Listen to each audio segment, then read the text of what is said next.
Papanoorin natin ang naging casting reel ni Jarina Sandu for MUPage 2025 in partnership with Zonrock's Color Save.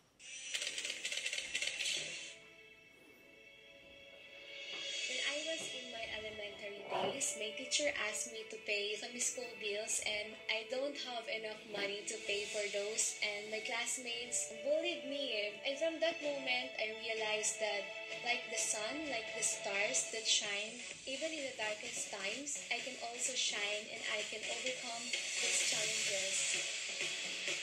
Ang sad naman nun, and di ba?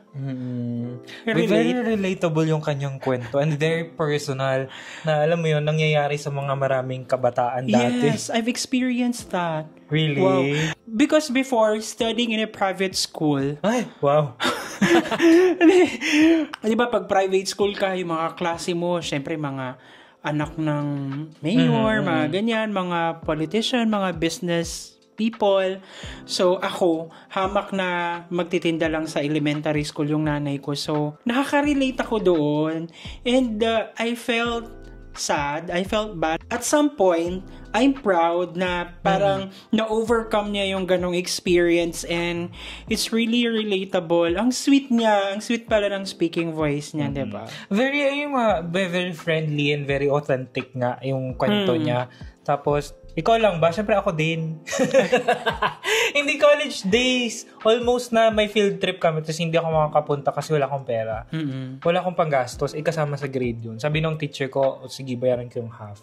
Pero you have to find a way para ma-provide yung kalahati. Ang galing. At least may teacher and then hindi ka naman nabully nun. Magaling ako magtago. Hindi na lang ng mga classmates na you had that experience. Yung mga very close friends lang. Yeah, sana at this day and time, hindi na siya nangyayari.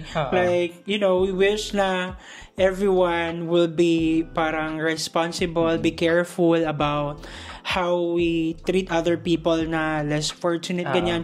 If you have, then why not share it, diba? Parang ganun. So we can live in a better world. Ako naman, siguro, I'm very proud of her for, right now, kaya niya lang ikwento yung ganong experience. True. And na-overcome niya na. So that's very brave of her to do that.